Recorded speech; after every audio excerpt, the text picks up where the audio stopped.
اعوذ باللہ من الشیطان الرجیم بسم اللہ الرحمن الرحیم الحمد للہ رب العالمین الصلاۃ والسلام علی سید الانبیاء والمرسلین رحمۃ للعالمین صلی اللہ علیہ وسلم۔ بسم اللہ الرحمن الرحیم۔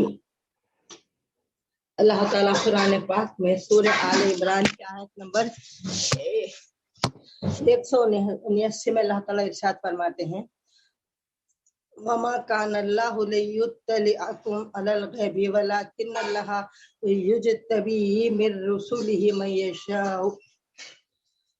اس کا ترجمہ یہ ہے کہ وَمَا كَانَ اللَّهُ، اللہ تعالیٰ کی یہ شان نہیں ہے کہ یُطَّلِعَكُمْ عَلَى الْغَیْبِ، یہ کہ مطلع کرے غیب پر عام لوگوں کو، ولیکن اللہ، اور لیکن اللہ تعالیٰ یجتبی چن لیتا ہے، من رسولی اپنے رسولوں میں سے من یشاء جس کو چاہتا ہے۔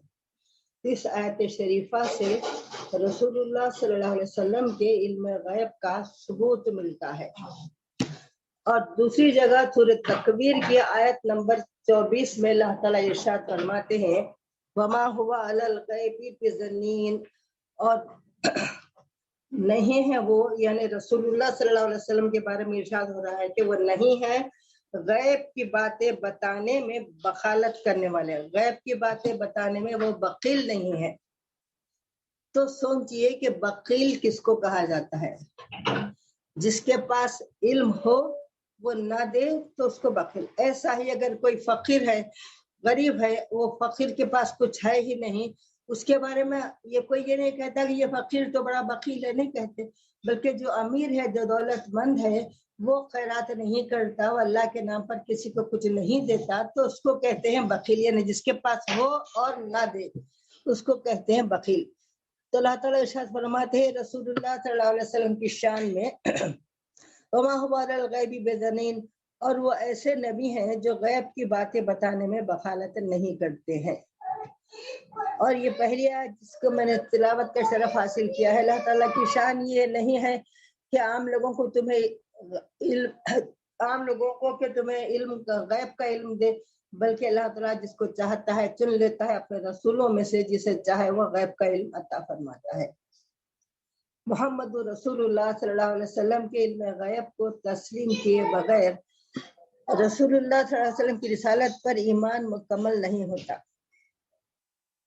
علم غیب کے بارے میں تو ایسی بہت سی باتیں ہیں جن کا ایمان لانا ضروری ہے، جیسا کہ آج تک اس کو کوئی نہیں، آج تک کسی نے اس کو نہیں دیکھا ہے، ایسی باتیں جیسا کہ جنت کا ذکر ہے، دوزخ کا ذکر ہے، پل صراط کا ذکر ہے، ملائکہ وغیرہ کا ذکر ہے، یہ تمام باتیں ہم بغیر اپنے ذاتی علم کے رسول اللہ صلی اللہ علیہ وسلم کے فرمانے سے ہم اس پر ایمان لاتے ہیں۔ اور یہ ایمان کا جز ہے کہ جنت دوزخ پر ایمان لانا، آخرت کے دن پر ایمان لانا، اور پل صراط فرشتوں سب پر ایمان لانا ہے۔ تو قرآن کہتا ہے کہ اللہ تعالیٰ اپنے علم غیب پر اپنے پسندیدہ رسولوں میں سے جس سے چاہتا ہے مطلع کرتا ہے۔ تو رسول اللہ صلی اللہ علیہ وسلم اللہ کے حبیب ہیں، اور غیب کے عطا ہونے میں ذرا برابر بھی شک نہیں ہے۔ پھر اللہ تعالیٰ اپنے حبیب پاک سرور کائنات محمد رسول اللہ صلی اللہ علیہ وسلم کو اپنے علم پر فرماتا ہے، فرمایا ہے، جو قرآن پاک کی کئی آیات و احادیث مبارکہ سے ثابت ہے۔ جیسا کہ قرآن میں سورہ ہے سورہ نبا، نبا کے معنی غیب کی خبر دینا، تو سورہ نبا میں چونکہ قیامت کے واقعات کی خبر دی گئی ہے جو ہمارے لیے غیب ہے، تو اس لیے اس کا نام سورہ نبا ہے۔ اور نبی کے معنی خود غیب کی خبر دینے والے کے ہوتے ہیں۔ جب رسول اللہ صلی اللہ علیہ وسلم کو اللہ کا نبی تسلیم کیا جائے تو یہ بھی تسلیم کرنا پڑے گا کہ نبی غیب کی خبر دینے والے ہیں۔ یہ بھی مسلمانوں کے عقائد میں بنیادی عقیدہ ہونا چاہیے کہ نبی غیب کی خبر دینے والے ہوتے ہیں، ورنہ ہمارے پاس کوئی ایسا ذریعہ نہیں ہے کہ ہم عالم ارواح، عالم آخرت سے باخبر ہوں۔ یہ نبی ہی ہمیں ان چیزوں کو سمجھنے کا ایک ذریعہ ہوتا ہے۔ اور رسول اللہ صلی اللہ علیہ وسلم جس کا ہم کلمہ پڑھتے ہیں، اللہ تعالیٰ نے ان کے بارے میں کیا کیا ارشاد فرمایا قرآن میں، ان کی ایسی قوت خصوصیت عطا فرمائے کہ جس کی طرف